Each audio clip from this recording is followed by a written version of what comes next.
back in 2012, Toyota decided to revisit one of their most iconic code names, 86. And this is mine.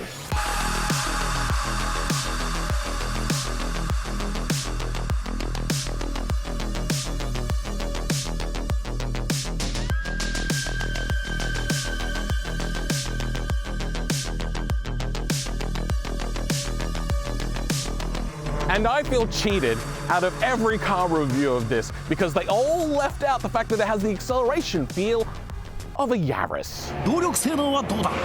一目でわかる5.04スタート。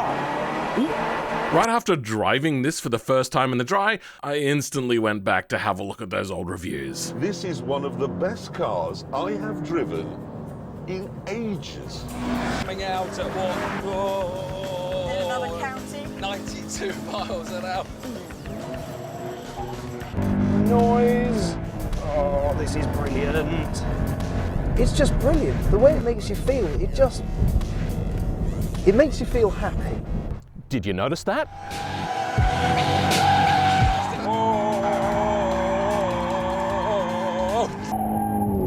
Like that. They're all on racetracks. Yeah, this is loathsome as a daily. But I can't really call those reviewers liars either, to be honest. So, to see if they're full of it, I've driven 150 kilometers out here to see if they're full of it about it being on the track either. If there's one defining feature of South Australia, it's that our petrol stations are all run by one company. On the Run. Now, the guy ended up being so wealthy with all of the on the runs that he was able to realize his dream in 2016 of building a racetrack out in the middle of nowhere where nobody wants to go to. This is the Bend Motorsport track. Over 7 kilometers of winding track, replicating some of the best known corners from around the globe. Apparently, we only get to use half the track today. So, I don't know, good? It's not like I wanted to have too much fun anyway. All the brash bravado aside, when I was actually driving out onto the track, this is the first time I've been out on a track in nearly 20 years. And this is on a track that I don't know. So I was quite nervous, and I also didn't really want to embarrass myself, add to the fact that everything's very wet. What really built the nerves though, there were some slow people in slow cars, some fast people in fast cars, and then just some people thrashing around a Magna for some reason. Well, finally, it was time for me to go out. It took about an hour of waiting in line for all of the other groups to go before me, but finally getting out there, I was a little bit timid. I had all of the traction aids, all of the stability control on, because I did not want to ruin this supremely expensive car, and that was in the back of my mind the entire day. I just wanted to be nice and careful as I was driving it around, wet track, new, didn't really know very much, just taking it easy.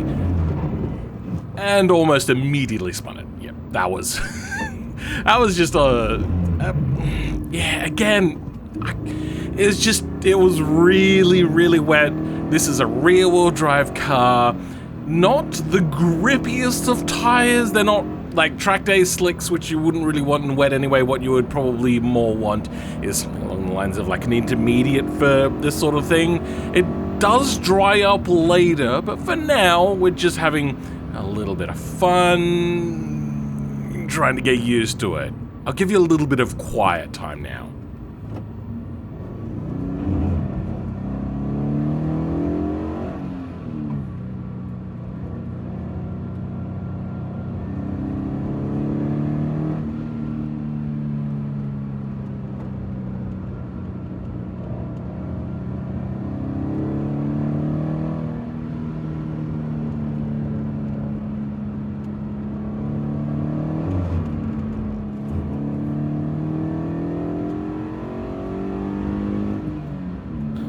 On this main straight though, was about the only place I could really push the car in this wet weather. I knew that my partner was up there doing all the filming in the grandstand, so I was like, you know what, I've got to bang it all the way down here. And I was only reaching about 180. Later in the day, we were going a little bit faster. I think there I only reached 170. But even though everyone's going quite slow, I pushed quite hard there, and this Mustang behind me, yeah, they were quite a bit faster than I was. Annoyingly though, it wasn't really only on the straights where they were faster than I was. I was doing a little bit better here. We're still all struggling in the wet, but he's still catching up to me in these corners. So I decided, you know, I'm gonna go wide, let them pass, and then maybe just follow their lines. Maybe they know more than I do. Oh, that's a good sound. God, I really wish I could have afforded a Mustang instead of this thing. Later on, though, there was also this Subaru that was quite a bit faster than me as well, and surprisingly, a front-wheel drive Mitsubishi Mirage. They both got past me quite easily. But, you know, that's not the whole story.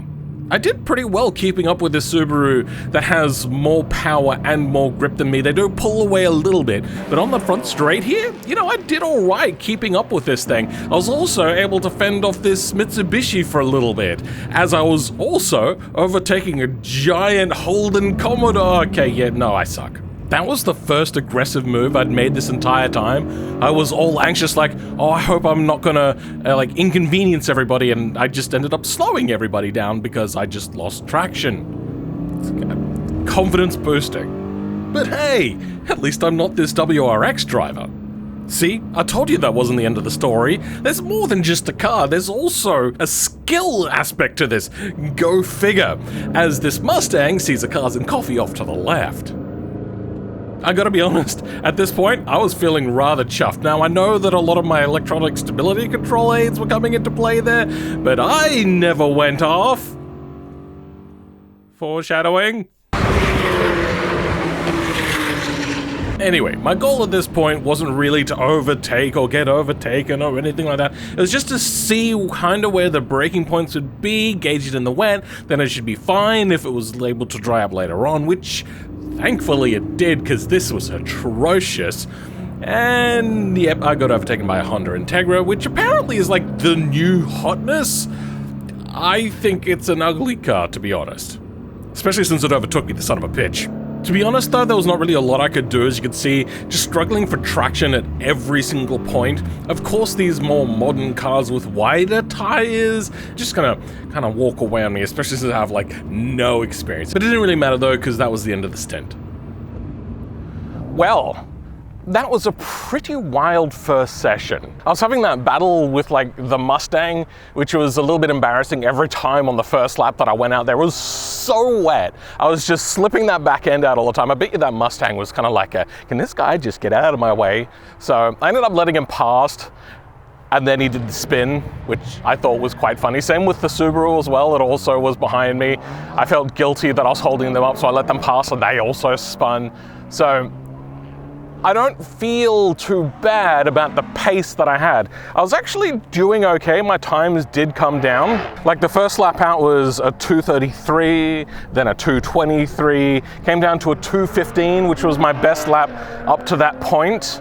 And then there was the end lap, which was kind of wasted. So I really only had like 2 laps of anger and only 1 seriously in anger. And we got it down to a 2:15. I think when this track dries out a little bit more and I get my skill, I don't want to say skill because I don't have too much of that because the traction control was saving my ass most of the time.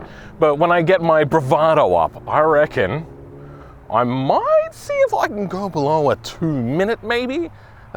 Maybe I'll see what other people are doing and see if 2 minutes is even good. I was too awkward to talk to anybody. So instead, my partner decided to record a cup.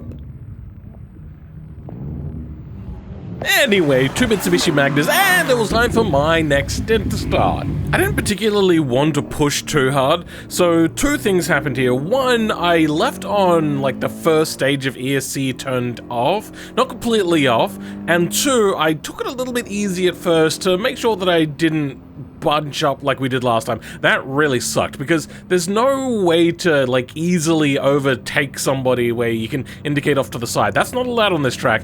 It is up to the overtaker to always be the one to initiate the overtake and make sure it's done safely. Luckily, however, though, I was a little bit more confident immediately with a thing that I like to call traction. It was finally dry. That being said, this 370Z behind me I'd seen out earlier, and it was really fast, and it was right behind me, so I was a little hesitant to try to overtake this little Fiat 500 in front of me.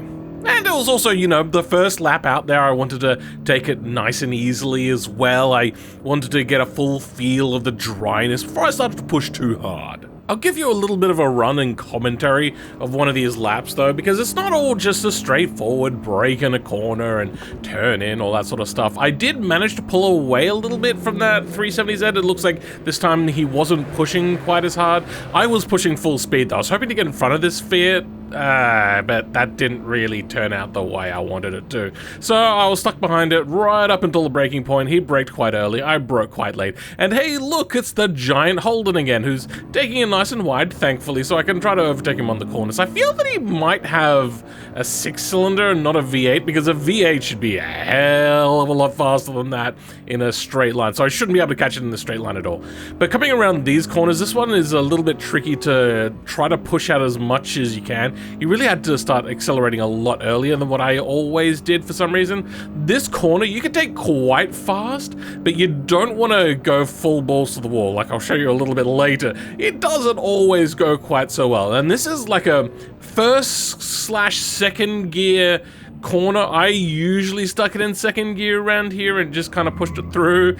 It's tricky to get right though, as you saw there. I struggled a little bit. Now coming up here, we get into a little bit of the verticality of the track. It's off camber here as well, and that's how you manage to spin a Subaru. It's going to be quite tricky there. Then we're going down here into a little bit of compression, very flat track though, but it's coming up to this corner where it's quite tricky because you start to lose traction here, which is right at the apex where you want to start accelerating, and even I struggled around there. It was quite tricky. Yeah, the final two corners, penultimate corner here, you brake, you turn in. I was always a little bit hesitant, and then you push out, run a little bit onto the curb there, and come down to the final corner. Now this one, I was always apexing a little too early, and it was probably my hardest one because I'd always want to accelerate earlier, but it would always kick me out. And then down the finish line, and what was 2:15, I think, was the best lap from the last one as I overtake another 86. Yeah, so much faster in the dry. So much faster. And then for a little while got stuck behind this R30, R31 Skyline. These are four-door sedans. We didn't really get the coupes here, but we did import them. A lot of people seem to think that they're really cool, but in Australia, they were just quite common. People would then bring in the aftermarket taillights like this one's got.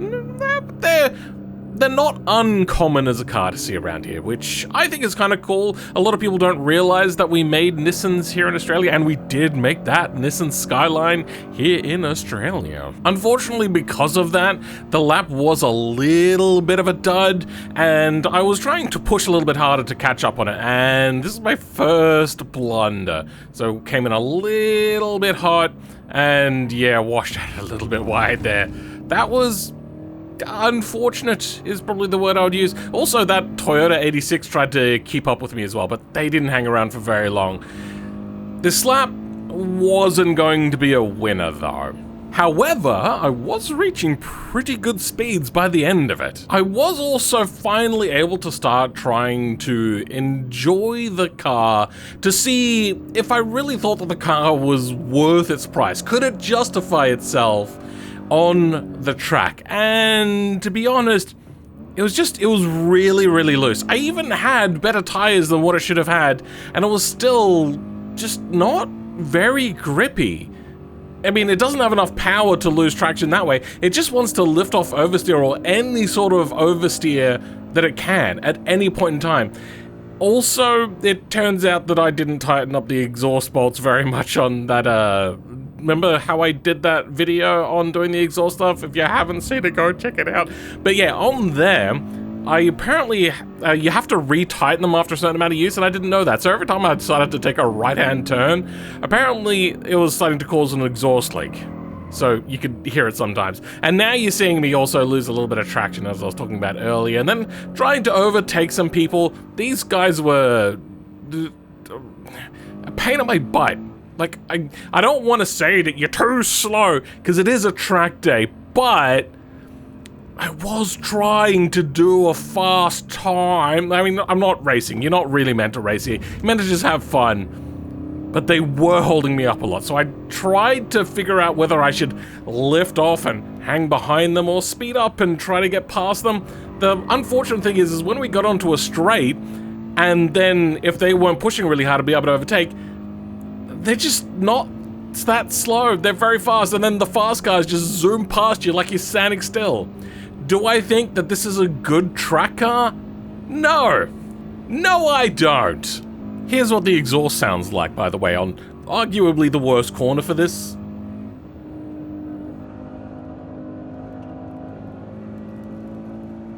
Yeah, I was quite paranoid, but I wasn't going to stop pushing it as I was able to overtake a Kia Stinger going into this tight hairpin corner.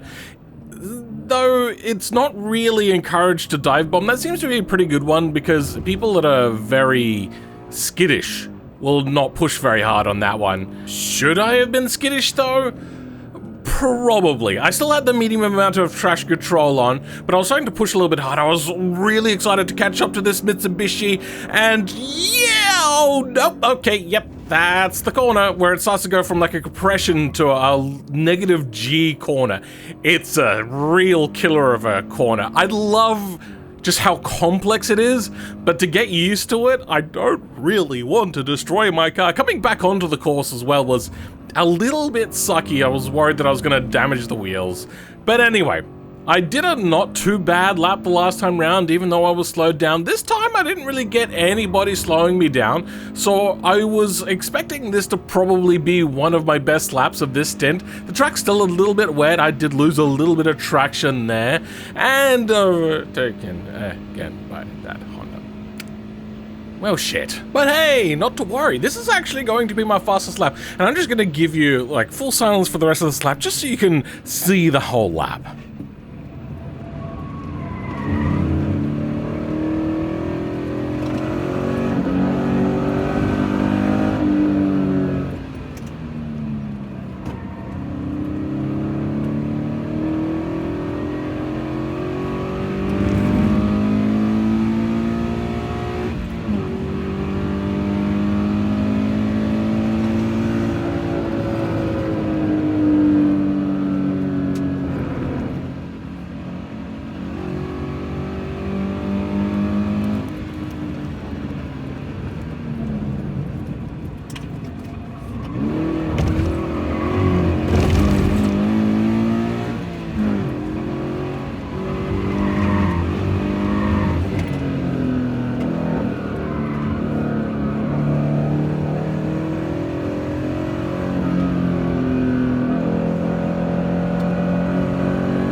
A 150 dead.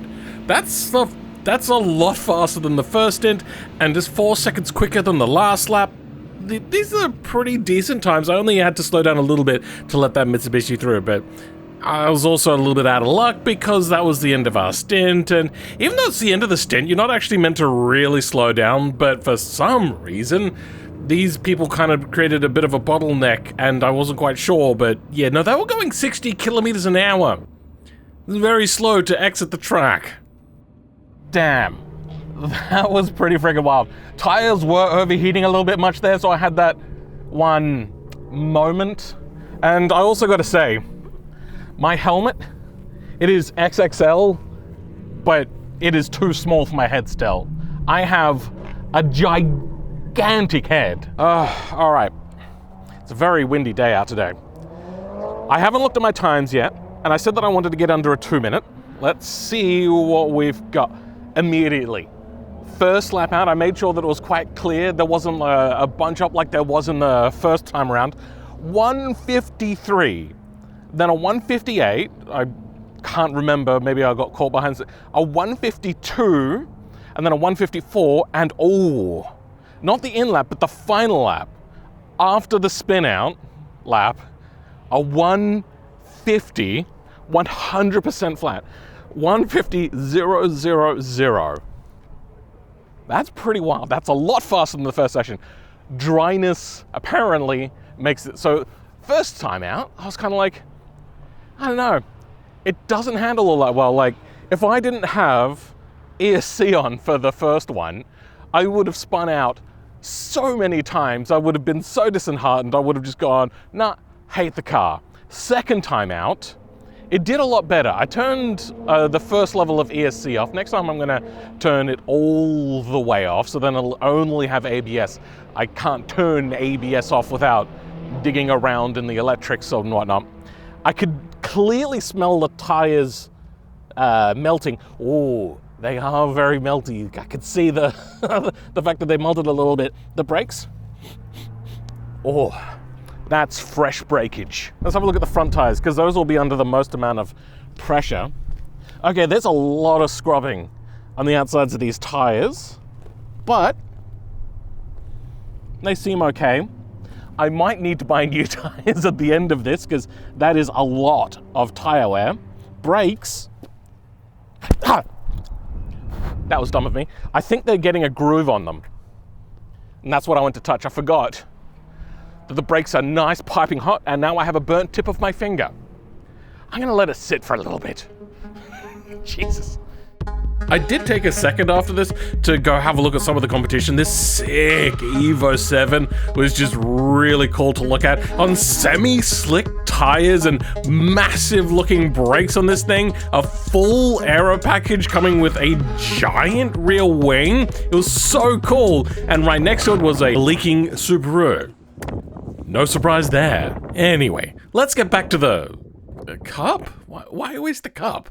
Anyway, the attrition rate had dropped quite a bit, I might say. It was very windy, the weather was getting a little bit warmer, some cars probably haven't survived. I'm guessing, like, out of the list of all of the cars, there's gonna be most of them except all the Subarus. And I'm surprised that mine has lasted so long, to be honest, having a Subaru heart. But I was really excited for my final outing with this car, and I was beaming. Now, this being the final outing, I finally turned the traction control completely off, and it was also dry, so these things coming together, I was ready to try tearing up the track. My confidence was really high. I'd only had the one small off in the last time, and there wasn't many cars around, so I felt like I could do a whole lot. Now, it doesn't look like I was pushing particularly hard here, but I came out of the gate pushing quite hard to feel how it was gonna be with the settings turned off, and also with the slightly warmer track temperature was gonna be a little bit of a difference. The car in front of me actually also had slicks,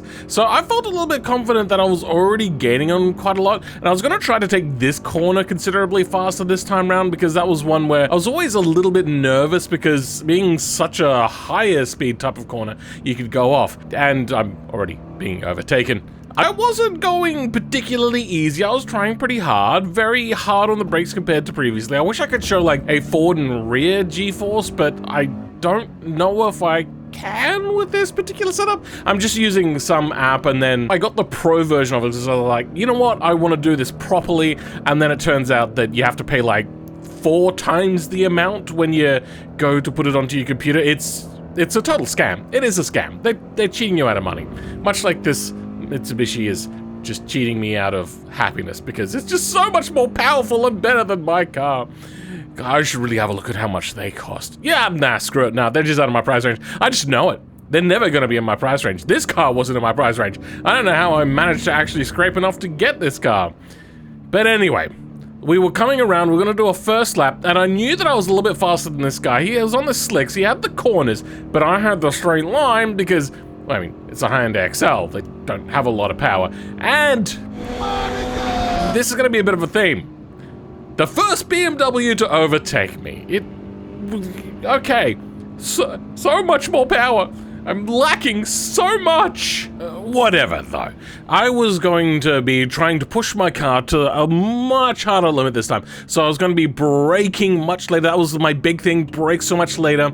And then I'm going to try to carry a little bit more speed. Through here, I was also going to try different lines. And then here's another one of these BMWs. Like, what I'm meant to have is an advantage in corners. And this thing, just in the straights and in the corners, just completely goddamn trounced.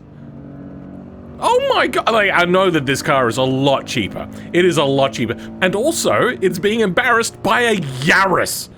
So no, it's not a price range thing. Well, maybe it is. The GR Yaris is actually quite expensive. I wasn't really willing to drop this as well, as like I'm trying to take all the curbs, I'm trying to maximize my lines, and just nothing was doing it. And then I came around to the final corner, and yep, I pushed too hard. Alright, so allow me to deconstruct this. What happened is I was going so wide in such an aggressive angle that I thought, I'm going to spin around. So I had to lift off the throttle a little bit because I was trying to control it and it was just going too far. And I lifted off too much and didn't reapply the throttle, and unfortunately then it caused the tank slap situation there and it spun around. I need a lot more experience with this car, to be honest. Now, to start with, I was a little bit sheepish. I didn't want to drive too fast. I was a little bit worried that they might black flag me off the track or something like that to tell me to calm it down, though this was the last session, so I wasn't quite sure if I'd go back out. I thought I'd take it a little bit easy. I also started to realize that the tires felt not so great after that, too. After about a half a lap, though, of being sheepish, I thought, you know what, I'm going to try pushing again. Fuck! These BMWs are getting to be a bit much, man. So, let's go for a bit of a change of pace. This time a Volkswagen Golf. But hey, that did light a fire under me, and I was finally ready to try putting down good lap times again, because we've gone down in speed quite a bit, and we're going to be braking as late as possible. I was in like a primed position. There was nobody in front of me, there was nobody behind me. All I had to do was just enjoy it and try to get those extra little bits here and there. For instance here, I was able to carry the highest amount of speed I had so far, braked as late as possible. You can see that I was getting skittish under brakes, turned in, powered on quite nicely. I was doing well. Unfortunately, this still wasn't the best lap. I think my tires had really overheated at this point because the back end, though I was getting better at controlling it, was a little bit slippery and looser, so I had to play it a lot safer than what I had been previously. I was also apexing corners a little bit better, apexing later whenever I was able to, carry just more speed, but I couldn't really carry the speed. I could still brake in a straight line. I'd never really pushed the ABS in this car before, and it was doing a pretty good job. It's just every exit, the back end was just so goddamn sloppy. It's not a well-balanced car, I don't think. Maybe if I had a better suspension tune?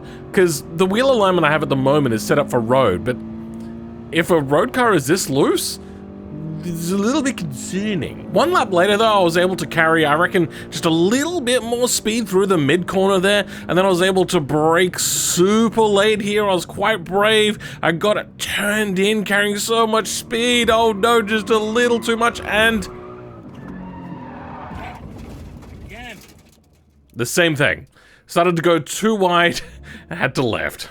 Not to mention, once again, my tires had gone up to the heat temperature that I was unhappy with. But I suppose, luckily, it didn't really matter. That was the end of the session anyway. So, I screwed up 2 laps. Great. Love it. Well, I don't think I have a blister on my finger, but I'm not going to touch those brakes again. That was pretty wild as a final session.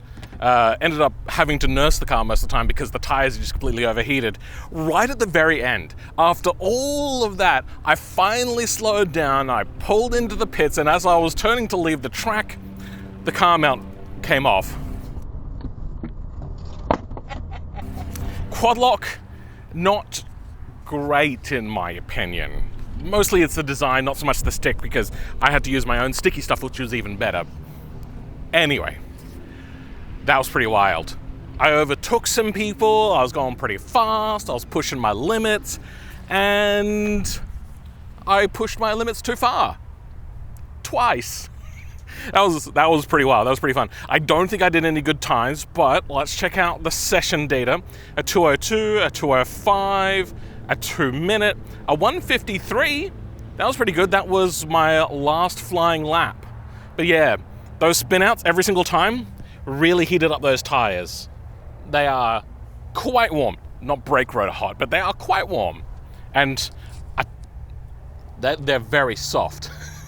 Road tires shouldn't do that. Well, they should, but not that soft at the moment.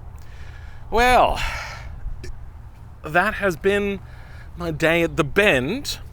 First time here at the Bend as well, but also trying out this car to see whether it was as good on track as what people said it was, like being an absolutely glorious car. Yeah, no. All right, so I'm gonna be fair. Most of my problem here is the fact that it costs so much. Most of my cars previously had never cost more than $3,000. And I don't think I'd be so harsh on it if I didn't come from one of probably the greatest budget cars of all time, the XR4. It was so amazing. This one being about 7 times the price was absolutely just disappointing. It's not fast enough, doesn't corner fast enough, doesn't grip as much as other cars. It's really only for drifting, but then it's not even powerful enough to drift. Though it does actually have some advantages. Usually taking a car out, you'll destroy your tires, you'll run out of fuel, you may overcook your brakes if you have a heavy, lumpy car. This one, it's light on tires, it only weighs a ton, so it doesn't do much to the brakes, and especially with the prices these days, it's actually really decent on fuel for what you're getting. As a road car, it's not really the most fuel economical, but as a track car, it's gonna be pretty good. It's just unfortunate that the price is so exorbitant. This is a great $2,000 car because you're gonna have to spend about $10,000 at a minimum to get a turbo system on there. I'm talking in Australian dollars, by the way. And then you're going to want probably better suspension, better wheels, better tires. You're probably going to need to replace the differential axles, stuff like that. It almost doubles in cost the amount that you'd have to spend on one of these cars to actually make it as good as what people want it to be. So, it's not good on the road. It's not really good enough as a drift car in stock form, and it's not really going to make you feel very happy on a racetrack when you're being overtaken by big, heavy cars like a BMW or a Volkswagen Golf or a GR Yaris if they really wanted to. Like, there's so many cars that are faster than this thing. But what this thing does is it allows you to drift a little bit, as long as you don't do it on the road. So you're going to need to spend a lot of money on going to track days and replacing a lot of time. Okay, so it's just not a good car. Goodbye.